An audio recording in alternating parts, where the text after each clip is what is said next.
আসসালামু আলাইকুম। ইসমত মিলি স্বাগত জানাচ্ছি এনটিভির মধ্যরাতের খবরে। ক্রাউন সিমেন্ট শিরোনাম দেখছিলেন, এবার পুরো খবর। ব্যবসায়ী সোহাগকে নৃশংসভাবে হত্যার প্রতিবাদে রাজধানী ঢাকা সহ দেশের বিভিন্ন স্থানে প্রতিবাদ বিক্ষোভ করেছে রাজনৈতিক দলসহ বিভিন্ন শ্রেণী পেশার মানুষ। হত্যার ঘটনা, সন্ত্রাসী ও চাঁদাবাজির প্রতিবাদে বিক্ষোভ মিছিল করেছে চট্টগ্রাম মহানগরের ছাত্র শিবিরের নেতাকর্মীরা। শনিবার বিকেলে নগরের মুরাদপুর এলাকা থেকে মিছিলটি জিসির মোড় এলাকায় সমাবেশের মধ্য দিয়ে শেষ হয়। নির্মমভাবে ব্যবসায়ীকে হত্যার প্রতিবাদে বিক্ষোভ কর্মসূচি পালন করেছে জাতীয় নাগরিক পার্টি গাজীপুর মহানগর শাখা। বিকেলে টঙ্গীর কলেজ গেট এলাকায় আয়োজিত এই কর্মসূচিতে অংশ নেন দলটির নেতাকর্মীরা। ব্যবসায়ী সোহাগকে নৃশংসভাবে কুপিয়ে হত্যার প্রতিবাদ ও দোষীদের গ্রেপ্তারের দাবিতে মেহেরপুর প্রেস ক্লাবের সামনে মেহেরপুরের সর্বস্তরের ছাত্র জনতার ব্যানারে মানববন্ধন ও বিক্ষোভ সমাবেশ কর্মসূচির আয়োজন করা হয়। ব্যবসায়ীকে মধ্যযুগীয় কায়দায় নৃশংসভাবে হত্যার ঘটনায় ক্ষোভ ও প্রতিবাদ জানিয়েছে হবিগঞ্জ মেডিকেল কলেজের শিক্ষার্থীরা।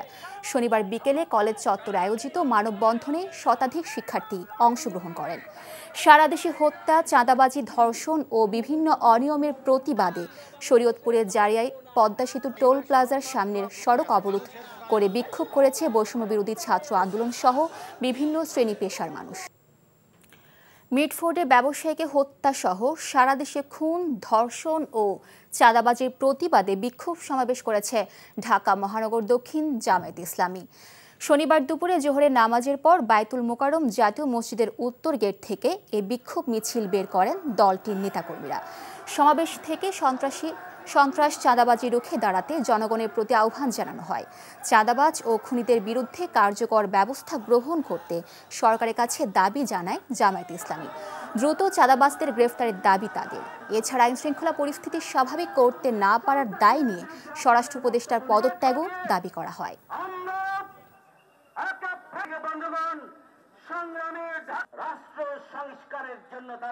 বাংলাদেশকে আমরা এই সন্ত্রাসী চাঁদাবাজদের হাতে আমরা ছেড়ে দিতে পারি না।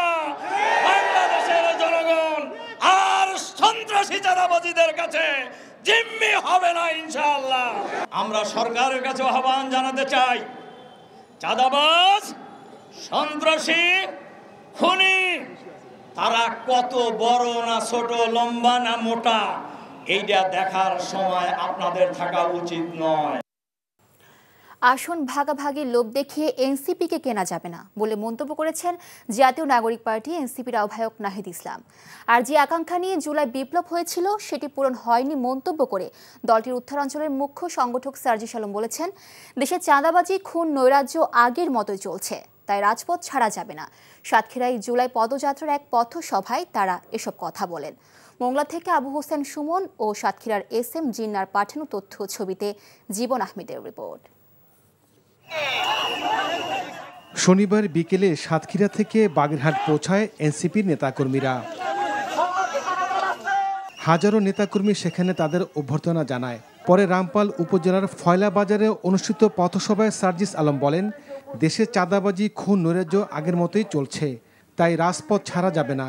শহীদদের রক্তের সাথে এনসিপি বেমানি করতে পারে না বলেও মন্তব্য করেন সার্জিস। 24-এর অভ্যুত্থানে যেই আকাঙ্ক্ষা নিয়ে আমরা রাজপথে নেমেছিলাম, সেই আকাঙ্ক্ষা এখনো পূরণ হয়নি, তাই রাজপথ ছাড়ার সময় এখনো হয়নি। চাঁদাবাজদের উৎপাত এখনো কমে নাই, বরং খুন খারাপি শুরু হয়েছে। পাথর দিয়ে থেতলে মারার মতো আইএমএ চাইল্ড শুরু হয়েছে। আমাদের লড়াই অব্যাহত আছে এবং এই লড়াই আমাদের চালিয়ে যেতে হবে। এর আগে সাতক্ষীরা শহরের খুলনা রোড মোড়ে শহীদ আসিফ চত্বরের পথসভা দেয়া বক্তব্যে নাহিদ ইসলাম বলেন, আসন ভাগাভাগির লোভ দেখে এনসিপিকে কেনা যাবে না। এনসিপি জনগণের স্বার্থ আগে বিবেচনা করবে। আমরা বলেছিলাম আমরা দেশের ভিতরে সত্য তৈরি করতে চাই না, আমরা ঐক্যবদ্ধভাবে দেশ পুনর্গঠন করতে চাই। নির্বাচনী ভাগবাটোয়ারা নয়, দেশ সংস্কারে আমাদের দরজা এখনো খোলা আছে। যদি এবার দরজা বন্ধ হয় তাহলে জনগণ আপনাদেরকে আর ক্ষমা করবে না। উন্নতির এনসিপির মুখ্য সমন্বয়ক নাসিরউদ্দিন পাটোয়ারি, সিনিয়র যুগ্ম সদস্য সচিব তাসনিম জারা সহ সিনিয়র নেতারা সেখানে বক্তব্য রাখেন। জানান দিয়ে Jibon Ahmed, NTV news desk. July August আন্দোলনে গণহত্যার বিষয়ে সম্পূর্ণ সত্য প্রকাশের শর্তে সাবেক পুলিশ মহাপরিদর্শক চৌধুরী আব্দুল্লাল মামুনকে ক্ষমা করে দিয়েছে আন্তর্জাতিক অপরাধ ট্রাইব্যুনাল। রাজসাক্ষী হওয়ায় আবেদনের লিখিত আদেশ প্রকাশ করেছে ট্রাইব্যুনাল। বৈষম্য বিরোধী ছাত্র আন্দোলনে হত্যাকাণ্ডের মামলায় বৃহস্পতিবার পালিয়ে যাওয়া সাবেক প্রধানমন্ত্রী শেখ হাসিনা, সাবেক স্বরাষ্ট্রমন্ত্রী আসাদুজ্জামান খান কামাল এবং সাবেক আইজিপি চৌধুরী আব্দুল্লাল মামুনের বিরুদ্ধে 5টি অভিযোগ গঠন করে আদালত। শুনানির সময় অপরাধ স্বীকার করে বক্তব্য রাখেন চৌধুরী আব্দুল্লাল মামুন। একই সাথে অপরাধের সাথে জড়িত প্রত্যেক ব্যক্তির সম্পর্কে তার জানা সব তথ্য প্রকাশ করতে ইচ্ছা প্রকাশ করেন। সাবেক আইজিপির পক্ষে তার আইনজীবী ক্ষমা প্রদান করার জন্য আদালতে আবেদন করেন। লিখিত আদেশে ট্রাইব্যুনাল মামুনকে শর্ত সাপেক্ষে ক্ষমা করে দিয়েছে।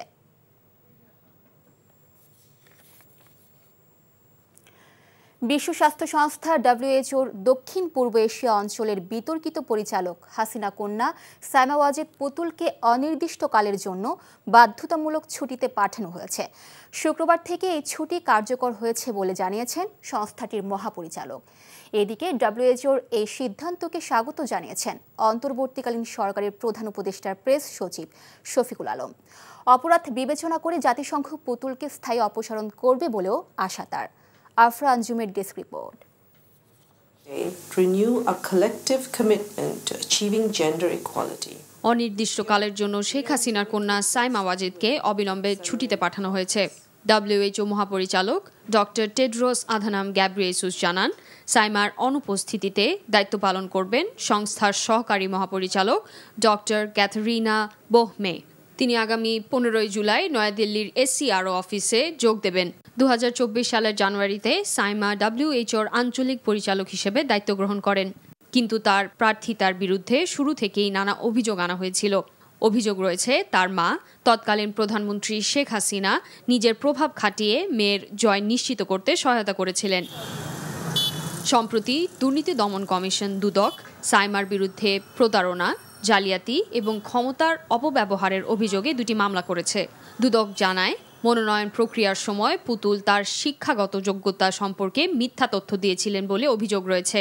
এটি বাংলাদেশ দণ্ডবিধির জালিয়াতি ও জাল নথি ব্যবহার সংক্রান্ত 468 ও 471 ধারার লঙ্ঘন। পুতুলের বিরুদ্ধে পেশাগত পরিচয় নিয়েও মিথ্যাচারের অভিযোগ আনা হয়েছে। যেমন, তিনি বাংলাদেশ মেডিকেল বিশ্ববিদ্যালয়ের একটি সম্মানসূচক পদে থাকার মিথ্যা দাবি করেছিলেন, যা বিশ্ববিদ্যালয় কর্তৃপক্ষ অস্বীকার করেছে। মামলা দায়ের হওয়ার পর থেকে পুতুল SERO অঞ্চলের দেশগুলোতে ভ্রমণ করতে পারছে না, কারণ বাংলাদেশে ফিরলে তার গ্রেপ্তারের ঝুঁকি রয়েছে। WHO এসব অভিযোগ বা সংস্থায় পুতুলের ভবিষ্যৎ নিয়ে কোনো আনুষ্ঠানিক মন্তব্য করেনি। Afra Anjum, NTV international desk. দেশের মানুষ যেন জুলাই গণঅভ্যুত্থানের স্মৃতি ভুলে না যায়, সেই কারণে মেট্রো রেলের পিলার সহ দেশের বিভিন্ন স্থানে গ্রাফিতি করা হয়েছে বলে জানিয়েছেন ঢাকা উত্তর সিটি কর্পোরেশনের প্রশাসক মোহাম্মদ এজাজ। বিকেলে রাজধানীর কারওয়ান বাজারে মেট্রো রেলের পিলারে গ্রাফিতি পরিদর্শনে এসে তিনি একথা বলেন। প্রশাসক বলেন, জুলাইয়ের চেতনা উজ্জীবিত রাখতে সিটি কর্পোরেশন, স্থানীয় সরকার মন্ত্রণালয় ও সংস্কৃতি বিষয়ক মন্ত্রণালয় যৌথভাবে এই উদ্যোগ নিয়েছে। তিনি আরও বলেন, মেট্রো স্টেশনে ফাঁকা জায়গাগুলোতে পোস্টার ও ছবি প্রদর্শনী হবে। পাশাপাশি দেশের যেসব স্থানে জুলাইয়ে বড় আন্দোলন হয়েছে সেখানে মনুমেন্ট তৈরি করা হবে। এছাড়া গণঅভ্যুত্থানে নারীদের অবদানকে তুলে ধরতে উত্তরায় টেরাকোটা সমৃদ্ধ মুক্ত মঞ্চ তৈরি করা হবে বলেও জানান তিনি।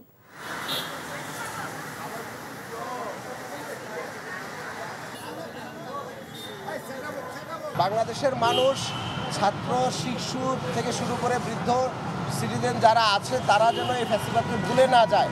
তার যে ফেসটা, এটা যেন হাঁটলে চললে যেন তার এটা মনে থাকে, সেই কারণেই এই গ্রাফিটিগুলো করা। উত্তরাতে মুক্ত মঞ্চ করা হচ্ছে এবং নারীদেরকে কেন্দ্র করে উত্তরাতে আলাদা আরেকটি পাবলিক স্পেস এবং টেরাকোটা সমৃদ্ধ একটি মঞ্চ তৈরি করা হচ্ছে, কারণ এই জুলাইতে নারীদের একটি বড় অবদান রয়েছে।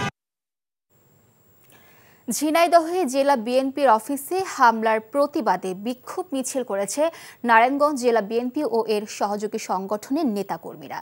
শনিবার বিকেলে বিএনপির জাতীয় নির্বাহী কমিটির সদস্য কাজী মনিরুজ্জামান মনিরের নেতৃত্বে নারায়ণগঞ্জের রূপগঞ্জে ঢাকা সিলেট মহাসড়কে বিক্ষোভ মিছিল বের করা হয়। মিছিলটি তারাবো বিশ্ব রুট প্রদক্ষিণ করে বাস স্ট্যান্ডে গিয়ে শেষ হয়। সংক্ষিপ্ত সমাবেশে কাজী মনিরুজ্জামান মনির বলেন, দেশে একটি গোষ্ঠী অস্থিতিশীল পরিবেশ সৃষ্টি করার পায়তারা করছে। এ কারণে ঝিনাইদহে জেলা বিএনপির অফিসের কার্যালয়ে হামলা ভাঙচুর করা হয়েছে। মার্কিন যুক্তরাষ্ট্রের সাথে বাংলাদেশের বাণিজ্য আলোচনা তৃতীয় ও শেষ দিনে কিছু বিষয়ে দুই দেশ একমত হলেও কয়েকটি বিষয় এখনও অমীমাংসিত রয়ে গেছে, যে কারণে দুই পক্ষই আন্তঃমন্ত্রণালয় আলোচনা চালু রাখবে বলে সিদ্ধান্ত নিয়েছে। খুব দ্রুতই এই বৈঠকের সময় ঠিক করা হবে বলেও জানানো হয়েছে। বৈঠকে বাংলাদেশ পক্ষের নেতৃত্ব দেন বাণিজ্য উপদেষ্টা শেখ বশিরউদ্দিন, জাতীয় নিরাপত্তা উপদেষ্টা ডক্টর খলিলুর রহমান এবং প্রধান উপদেষ্টার বিশেষ সহকারী ফয়েজ তৈয়ব ঢাকা থেকে ভার্চুয়ালি যোগ দেন।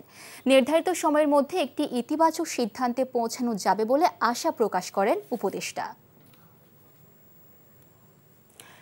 নেতাকর্মীদের বিভিন্ন চক্রান্ত থেকে সতর্ক থাকার আহ্বান জানিয়েছেন সৌদি আরব বিএনপির নেতারা। এনটিভি সৌদি আরব প্রতিনিধি ফারুক আহমেদ চান জানান, রিয়াদে প্রবাসী চাঁদপুর জেলা বিএনপি আয়োজিত আলোচনা সভায় এ আহ্বান জানান তারা। সংগঠনের সভাপতি ফখরুল ইসলাম বিলাসের সভাপতিত্বে এবং সংগঠনের সাধারণ সম্পাদক মাসুদ হোসেন ও সিনিয়র সহসভাপতি আব্দুর রাজাক গাজীর যৌথ সঞ্চালনায় প্রধান অতিথি ছিলেন প্রধান উপদেষ্টা বশির সরকার। প্রধান বক্তা ছিলেন রিয়াদ পূর্বাঞ্চল বিএনপির ভারপ্রাপ্ত সাধারণ সম্পাদক তাজুল ইসলাম গাজী। বিশেষ অতিথি ছিলেন সহসভাপতি আলমগীর হোসেন আলম, যুগ্ম সাধারণ সম্পাদক শরীফ হোসেন, উপদেষ্টা আবুল হোসেন তালুকদার সহ আরও অনেকে। কাতার নিযুক্ত বাংলাদেশের রাষ্ট্রদূত মোহাম্মদ নজরুল ইসলামকে বিদায় সংবর্ধনা দিয়েছে মৌলভীবাজার জাতীয়তাবাদী ফোরাম। এনটিভি কাতার প্রতিনিধি আমিনুল হক কাজল জানান, ফণীভূষণ দাসের সভাপতিত্বে সংবর্ধনা অনুষ্ঠানে বিশেষ অতিথি ছিলেন কাতার বিএনপির সাধারণ সম্পাদক শরীফুল হক সাজু। সংগঠনের সাধারণ সম্পাদক শেখ সাইদুর রহমানের পরিচালনায় বক্তব্য দেন সংগঠনের প্রধান উপদেষ্টা আব্বাস উদ্দিন, জালালাবাদ অ্যাসোসিয়েশনের সভাপতি মোহাম্মদ শাহজাহান, কাতার বিএনপির যুগ্ম সাধারণ সম্পাদক মহিউদ্দিন কাজল, সহ সাংগঠনিক সম্পাদক সাইন উদ্দিন রুহেল, সিনিয়র সহ সভাপতি মুজাফর হোসেন তারেক সহ অন্যরা।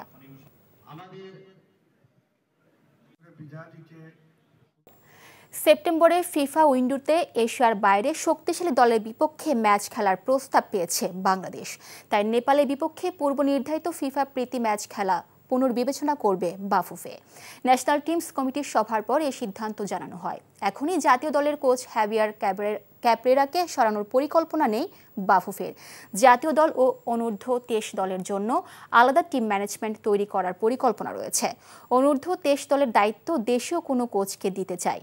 দলে যুক্ত হচ্ছেন সম্প্রতি ট্রায়ালে অংশ নেওয়া একাধিক প্রবাসী ফুটবলার। আগামী সপ্তাহে ন্যাশনাল টিমস কমিটির আরেকটি সভা রয়েছে, সেখানেই চূড়ান্ত সিদ্ধান্ত নেওয়া হবে। কিছু স্টার প্লেয়ার আসছে লাইক হামজা অ্যান্ড কিছু ইন্টারন্যাশনাল প্লেয়ার আমাদের টিমে আসাতে এখন কিন্তু অনেক দেশে আমাদের সাথে খেলতে চায়।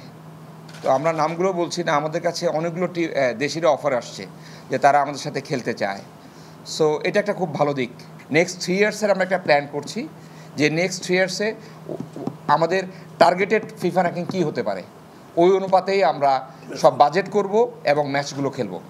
অফকোর্স এটাতে আমাদের ভালো ভালো টিমের সাথে আমরা খেলবো। এই ছিল মধ্যরাতের খবরে। এই খবরের ভিডিও শো আপডেট জানতে ভিজিট করুন এনটিভি অনলাইন www.ntvbt.com। এছাড়াও এনটিভির জনপ্রিয় সব অনুষ্ঠান ও খবরের আপডেট জানতে ভিজিট করুন আমাদের ইউটিউব ও ভেরিফাইড ফেসবুক পেজে। ধন্যবাদ সবাইকে।